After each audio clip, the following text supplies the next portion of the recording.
میں بتاؤں گا جادو کیا ہے۔ دیکھیں جادو کا آج کل بڑا زور ہے، فلاں جادو ساس نے بہو پہ کر دیا، بہو نے ساس پہ کر دیا، فلاں نے ڈمکانے پہ کر دیا، میرا کاروبار نہیں چل رہا۔ تو یہ بات خوب ذہن میں رکھیں کہ جادو اسباب ضعیفہ میں سے ہے۔ اسباب ضعیفہ کہتے ہیں کہ ان اسباب میں سے ہے جن پر اکثر نتیجہ مرتب نہیں ہوتا۔ ہم دنیا میں جتنے بھی کام کرتے ہیں نا، تو ہر کام کے کوئی نہ کوئی سبب ہوتا ہے، ریزن ہوتی ہے۔ مثال کے طور پر آپ کو پیاس لگ رہی ہے تو آپ کی پیاس بجھے گی نہیں جب تک پانی نہیں پئیں گے، تو جب آپ پانی پئیں گے تو پیاس فوراً بجھ جائے گی، آپ کی لازمی بجھتی ہے، اللہ کی عادت ہے۔ بھوک کے وقت جب آپ کھانا کھائیں گے تو کھانا کھاتے ہی آپ کی بھوک مٹ جائے گی، لازمی مٹے گی، اللہ کی عادت ہے۔ تو یہ وہ اسباب ہیں جن پر نتیجہ لازمی، یعنی جن کا رزلٹ ہم دیکھتے ہیں کہ لازمی ہوتا ہے، اللہ کی عادت ہے یہ۔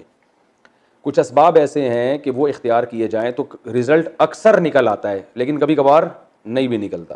جیسے آپ بیمار ہوں اور آپ علاج کرتے ہیں تو عموماً فائدہ ہو جاتا ہے، لیکن کبھی کبھار فائدہ نہیں بھی ہوتا، دوائیں کھاتے رہتے ہیں کوئی اثر ہی نہیں ہوتا۔ تو یہ وہ سبب ہے جس پر اکثر رزلٹ نکلتا ہے۔ تو پہلی جو قسم ہے جس میں لازمی نتیجہ نکلتا ہے، اس کا شرعی حکم یہ ہے کہ ایسے اسباب کو اختیار کرنا فرض ہے۔ مثلاً آپ کو پیاس لگ رہی ہے، پانی آپ نہیں پیتے اور آپ اللہ پہ توکل کرتے ہیں کہ اللہ میری پیاس بجھا دے گا، اور اسی پیاس سے آپ مر جاتے ہیں تو آپ کو ثواب نہیں ملے گا بلکہ خودکشی کا گناہ ملے گا، کیونکہ اللہ بتائے گا قیامت کے دن کہ میں تو جب بھی کسی کی پیاس بجھاتا ہوں تو پانی کے ذریعے بجھاتا ہوں، تم نے صرف دعا مانگی، پانی پینے کا انتظام کیا نہیں، تو میں تمہاری پیاس نہیں بجھاؤں گا اور تم مر جاؤ گے تو خودکشی کا گناہ ملے گا۔ اسی وجہ سے کہتے ہیں کمانا فرض ہے تاکہ انسان روٹی کھا سکے۔ اس معاملے میں اللہ پہ توکل تو کرنا ہے، لیکن توکل کا یہ مطلب کہ اسباب اختیار ہی نہ کرے، یہ حرام ہے، ناجائز ہے، اور مر گیا تو خودکشی کا گناہ ہوگا۔ دوسرا جو اسباب ہیں جن میں آتا ہے کہ کبھی اکثر نتیجہ مرتب ہو جاتا ہے لیکن کبھی کبھار نہیں بھی ہوتا، وہ ہے بیماری میں علاج کرنا۔ اب آپ بیماری میں علاج کرتے ہیں تو اکثر ٹھیک ہو جاتے ہیں لیکن بعض دفعہ نہیں بھی ہوتے، تو یہ والا سبب جو ہے نا، یہ اختیار کرنا سنت ہے، فرض نہیں ہے۔ یہی وجہ ہے تمام فقہا کا اس پر اتفاق ہے کہ اگر آپ بیمار ہوئے اور آپ نے علاج نہیں کرایا اور آپ مر گئے تو گناہ نہیں ہوگا، آپ کو خودکشی کا گناہ نہیں ہوگا۔ قیامت کے دن آپ اللہ کے سامنے آتے ہیں تو اللہ آپ سے پوچھتا ہے کہ تم جب بیمار تھے تم نے اپنی زندگی بچانے کے لیے علاج کیوں نہیں کیا؟ تو آپ کہہ سکتے ہیں اللہ مجھے کوئی یقین تھوڑی تھا کہ علاج کر کے شفا ملے گی، بہت سے لوگ ہم نے دیکھے علاج ہوا پھر بھی نہیں، تو میں نے کہا ہو سکتا ہے ہم بھی ٹھیک نہ ہو، تو اب میں نے صرف توکل کیا تجھ پر، تو ثواب تو نہیں ملے گا لیکن گناہ بھی نہیں ملے گا، کیونکہ بہت دفعہ ایسے ہوتا ہے بغیر علاج کے ٹھیک ہو جاتا ہے آدمی، اور بہت دفعہ علاج کرنے سے بھی ٹھیک نہیں ہوتا۔ تو اس لیے کہتے ہیں تاکید ہے، علاج کرنا چاہیے، لیکن علاج کرنا کوئی فرض و واجب نہیں ہے۔ کوئی اس میں اللہ پہ توکل کرنا چاہے تو توکل کر سکتا ہے، اگرچہ اس توکل کا ثواب نہیں ملے گا لیکن گناہ بھی نہیں ملے گا، بلکہ نامناسب کہا جائے گا اس توکل کو، کیونکہ علاج کرنا پیغمبر کی سنت ہے۔ تیسری قسم ان اسباب کی ہے جن پر اکثر نتیجہ مرتب نہیں ہوتا، کبھی کبھار تکے میں ہو جاتا ہے۔ تو یہ تعویذ، رقیہ اور یہ جو ہے جادو، یہ ایسے اسباب ہیں جن پر اکثر نتیجہ مرتب نہیں ہوتا، کیونکہ اگر ان پر زیادہ تر نتیجہ مرتب ہو رہا ہوتا تو نظام عالمی تباہ و برباد ہو جاتا۔ جادوگر سب سے پہلے کیا کرتے، وہ اپوزیشن والے کسی جادوگر کو لاتے اور جو حکومت میں اس کے خلاف جادو کر کے اس کی حکومت کو ختم کر دیتے۔ حکومت یعنی سب جادو ہی کھیل رہے ہوتے پوری دنیا میں، اور جادوگروں کی اس پوری دنیا میں موج ہوتی، جادوگر یہ کرتے، جادو کے زور سے یہ بنا دیا، کبھی وہ بنا دیا، کبھی یوں بنا دیا، کہ نظام عالم تباہ و برباد ہو جاتا سارا۔ تو اس لیے جادو کو اللہ نے زیادہ طاقت نہیں دی ہے۔ جادو میں اثر اللہ نے دو لحاظ سے، جادو ایک کمزور سبب ہے۔ نمبر ایک کہ جب جادوگر جادو کرتا ہے تو پہلی بات تو یہ ہے کہ ضروری نہیں کہ جس پر جادو کرے اس پہ اثر ہو جائے، لاکھوں میں کسی دو چار پر ہو سکتا ہے، زیادہ تر پر نہیں ہوتا۔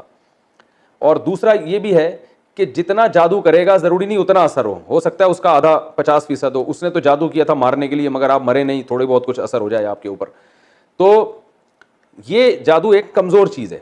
سوال پیدا ہوتا ہے اگر جادو کمزور چیز ہے تو رسول اللہ صلی اللہ علیہ وسلم جو سید الانبیاء تھے، اتنے طاقتور تھے، ان پر کیوں اثر ہو گیا؟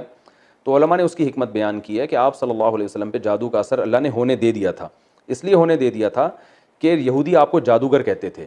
اگر آپ پہ جادو کا اثر نہ ہوتا تو یہودی یہ پروپیگنڈا کرتے کہ دیکھو ہم تو پہلے ہی کہتے تھے یہ جادوگر ہیں، تو ہم نے ان پہ جادو کیا، اتنا طاقتور جادو، ان کو کچھ بھی نہیں ہوا، تو یہ اس کی علامت ہے کہ معاذ اللہ یہ جادو کا توڑ انہوں نے کر لیا ہے۔ تو اس لیے اللہ نے آپ پر ہونے دیا تاکہ لوگ آپ کو بشر سمجھیں، عام انسانوں کی طرح، اور لوگوں کو یقین ہو جائے کہ آپ جادوگر نہیں ہیں۔ تو یہ حکمت تھی، ورنہ اگر اس طرح سے یہودیوں کا جادو اثر کرنا شروع کر دیتا تو پھر یہودی نے ایک دفعہ تھوڑی، نبی پر ہمیشہ کوشش کی ہوگی بار بار، لیکن ایک ہی دفعہ اثر ہوا وہ بھی بہت تھوڑا، اور پھر نبی کے علاوہ یہودیوں نے تو کوشش کی ہوگی حضرت ابو بکر پہ کریں, حضرت عمر پہ تو بہت زیادہ کی ہوگی, کیونکہ حضرت عمر کی خلافت سے اسلام کو اتنا فائدہ ہوا کہ یہودیوں کو تو حضرت عمر نے ویسے ہی مدینہ سے باہر نکالا ہے کہ تمہیں تو ایگریمنٹ ختم ہو گیا, تم جاؤ. تو یہودی یہ کہیں چھپ کے بیٹھ کے کر لیتے اور کہتے کہ جب نبی صلی اللہ علیہ وسلم پہ اثر ہو گیا تو حضرت عمر پہ کیوں نہیں ہوگا, لیکن کچھ بھی نہیں ہوا. اور ہمیں کوئی نہیں ملتا کہ حضرت عمر نے کوئی توڑ کی کوشش کی ہو, کیونکہ صحابہ کرام ان چیزوں میں زیادہ نہیں وہ پڑھتے تھے. عبداللہ بن عبدالسلام رضی اللہ تعالیٰ عنہ کے بارے میں آتا ہے کہ وہ جادو کے لیے بچنے کے لیے دعائیں پڑھتے تھے جو نبی نے بتائی ہیں, اور فرماتے تھے کہ یہودی جو ہے, میں وہ کلمات جو نبی نے مجھے سکھائے ہیں اگر میں نہ پڑھتا تو یہودی مجھے جادو کے زور سے گدھا بنا دیتے. یہ صحیح حدیث ہے, اس کا میں ابھی جواب آپ کو دیتا ہوں. لیکن ایک عبداللہ بن سلام رضی اللہ تعالیٰ عنہ کے بارے میں ہے, باقی تو اور کسی کے بارے میں بھی نہیں ہے. تو بہت کم ملتا ہے ہمیں صحابہ میں کہ دو چار اور بھی ہیں, بعض صحابیات ہیں, لیکن عمومی طور پر ایسا ہوتا نہیں ہے. تو پہلا مسئلہ تو یہ ہے کہ یہ اتنی خطرناک چیز نہیں ہے جتنی لوگوں نے اس کو بنا لیا. تو لہٰذا ان جادوگروں سے زیادہ فری ہونے کی ضرورت نہیں ہے, نہ ان کو زیادہ. میں تو ساری دنیا کے جادوگروں سے بولتا ہوں آؤ یار ہمارے خلاف جادو کرو, انشاءاللہ کچھ بھی نہیں ہوگا. ایک جادوگر نے مجھے یہ تانا دیا کہ اس نے حصار کھینچے ہوئے اپنے گرد نا, اور یہ بڑا یہ صبح شام پڑھائیاں کی ہوئی ہیں. میں نے کہا بھائی ہم سے تو سنت تسبیحات پڑھ لیں بڑی بات ہے, جو ہے نا, ہم تو اللہ بس اسی کی توفیق دے دے, ہمیں تو یہ توڑ جادو کے حصار مسار کچھ بھی نہیں آتا. تو ایسا کچھ نہیں, آپ دیکھیں دو ایک دوسرے کتنا حسد کر رہے ہیں. تو اس لیے جادو سے بہت زیادہ ڈرنے کی ضرورت نہیں ہے. البتہ یہ ضرور ہے کہ اس سے قرآن سے اور احادیث سے اتنا پتہ چلتا ہے کہ جادو کی بہرحال ایک حقیقت ہے. اس کو بالکل ہی کالعدم قرار دے دینا کہ جادو کچھ ہوتا ہی نہیں ہے, جیسے بعض مادہ پرست لوگ کہتے ہیں کہ چونکہ سائنسدان اس کو نہیں مانتے تو لہذا یہ ہے ہی نہیں, تو یہ بھی غلط ہے. ہر چیز سائنس کے دسترس میں آنا ضروری نہیں ہے. تو ہوتا ہے لیکن اتنا نہیں جتنا لوگوں نے بنا لیا. تو ہوتا ہے اور اس سے پناہ مانگنے کا بھی ہمیں حکم دیا گیا, اور اس سے بچنے کے لیے جو نبی صلی اللہ علیہ وسلم نے دعائیں بتائی ہیں بس وہ کافی ہیں. جیسے حضرت عبداللہ بن سلام رضی اللہ تعالیٰ عنہ نے بتایا وہ کلمات جو نبی نے مجھے سکھائے ہیں میں وہ پڑھتا ہوں تو بچا ہوا ہوں. تو اسی طرح ہمیں قرآن نے سورہ فلق اور سورہ ناس سکھائی ہے, تو آپ سورہ فلق سورہ ناس رات کو اپنے اوپر دم کر کے سوئیں, تو اگر کوئی کرے گا بھی تو انشاءاللہ کوئی اثر آپ پر نہیں ہوگا. ایک بات تو یہ ہو گئی. دوسری بات یہ کہ جادو سے کیا حقیقت اور ماہیت بھی چینج ہو جاتی ہے کسی چیز کی, تو یہ بھی ایک بڑا مسئلہ ہے کہ جادو سے کیا مطلب کوئی کسی چیز کو واقعی حقیقت میں چینج کیا جا سکتا ہے یا نظر کا دھوکہ ہوتا ہے. تو یہ میں نے اس پہ بہت مطالعہ کیا ہے, میں اس نتیجے پر پہنچا ہوں کہ جادو سے حقیقت چینج نہیں ہوتی. اس بارے میں امام ابو بکر الجساس جو بہت بڑے محقق تھے, مفسر تھے, ان کی رائے یہ ہے کہ جادو سے حقیقت چینج نہیں ہوتی. اور انہوں نے دلیل یہ دی ہے کہ قرآن مجید میں اللہ تعالیٰ نے موسیٰ علیہ السلام کے مقابلے میں جو جادوگر آئے تھے ان جادوگروں کو اللہ نے بڑا جادو کہا ہے. انہوں نے جب رسیوں کو سانپ بنایا نا تو وجاؤ بسحر عظیم, قرآن کے الفاظ ہے بہت بڑا جادو کیا. تو اس بہت بڑے جادو کے بارے میں قرآن کے الفاظ ہیں یخیل الیہ من سحرہم انہا تسعی, ان کے جادو سے لوگوں کو ایسا لگا کہ یہ لاٹھیاں اور یہ رسیاں سانپ بن گئی ہیں. قرآن کے الفاظ ہیں یعنی حقیقت میں وہ سانپ نہیں بنی تھی بلکہ یخیل, لوگوں کو یہ لگا کہ یہ سانپ بن گئی ہیں. تو وہ کہتے ہیں جب اتنا بڑا جادو جس کو قرآن بڑا جادو کہہ رہا ہے اس سے بھی وہ لاٹھیوں کو حقیقت میں سانپ نہیں بنا سکے, بلکہ لوگوں کی نظروں میں انہوں نے جو ہے نا خاک پھینک دی اور مسمرزم کیا, اور لوگ دیکھنے میں لوگوں کو لگا کہ یہ سانپ ہے. تو جب اتنے بڑے جادو سے کوئی چیز حقیقت میں چینج نہیں ہوتی, نظر کا دھوکہ ہوتا ہے, تو آج کل کے جو جادو ہو رہے ہیں اس سے کہاں حقیقت چینج ہو سکتی ہے. تو یہ ان کا موقف ہے, بہت مضبوط ہے. اور وہ یہ کہتے ہیں کہ جادو اور معجزے میں فرق ہی یہی ہے کہ معجزے میں حقیقت چینج ہو جاتی ہے. تبھی آپ دیکھیں موسیٰ علیہ السلام نے جب لاٹھی پھینکی ہے تو ایک دم سانپ بن گئی, تو جادوگر فوراً سجدے میں گر گئے اور کہنے لگے ہمیں رب پر ایمان لے آئے. تو جب فوراً اسی وجہ سے گر گئے انہوں نے کہا یار یہ تو حقیقت میں چینج ہو گئی نا, تو حقیقت میں کیسے چینج ہو سکتی ہے. تو اس سے پتہ چلتا ہے کہ جادو کے زور سے کوئی چیز حقیقت میں چینج نہیں ہوتی. البتہ ہمارے ہی بعض اکابر میں, ماضی قریب کے اکابر ہیں, ان کی رائے یہ ہے کہ جادو سے حقیقت بھی چینج ہو سکتی ہے, اور اس پر کوئی ہمارے پاس دلیل نہیں ہے کہ حقیقت چینج نہ ہو سکے, عین ممکن ہے ہو سکتی ہو. اور اس کی دلیل میں عبداللہ بن سلام رضی اللہ تعالیٰ عنہ کا قول پیش کیا جاتا ہے کہ وہ یہ کہتے تھے کہ یہودی جادو کے ذریعے مجھے گدھا بنا دیتے. تو جب انسان کے لیے گدھا بننا ممکن ہے جادو کے زور سے, تو باقی چیزیں بھی بن سکتی ہیں.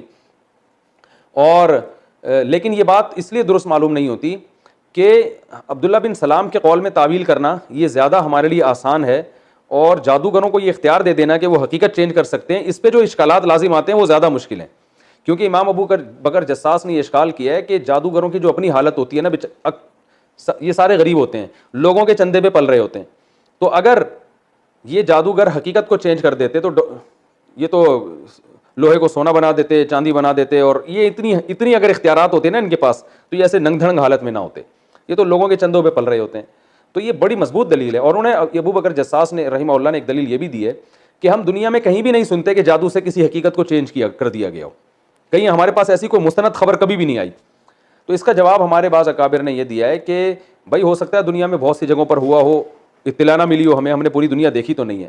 تو یہ آج سے 100 سال پہلے کہنا تو آسان تھا, لیکن اب جو الیکٹرانک میڈیا کا دور ہے, پوری دنیا گلوبل ولیج کی طرح بن چکی ہے, اب یہ دعویٰ کرنا کہ دنیا میں کہیں ہوا ہوتا تو ہو سکتا ہے ہمیں نہ اطلاع ہو, اب یہ دعویٰ کرنا ممکن نہیں ہے. دنیا میں ایسا چھمبا کہیں ہوا ہوتا نا کہ ایک چیز حقیقت میں ہی چینج ہو جائے اور کوئی سائنٹیفک لاجک ہی نہ اس کی, تو وہ خبریں آ جاتی ہیں. تو آج بھی ہم دیکھتے ہیں پوری دنیا میں کوئی جادوگر جو ہے نہ لوہے کو سونا بنا سکا ہے اور نہ جناب وہ پاکستانی کرنسی کو ڈالر یا ریال میں تبدیل کر چکا ہے.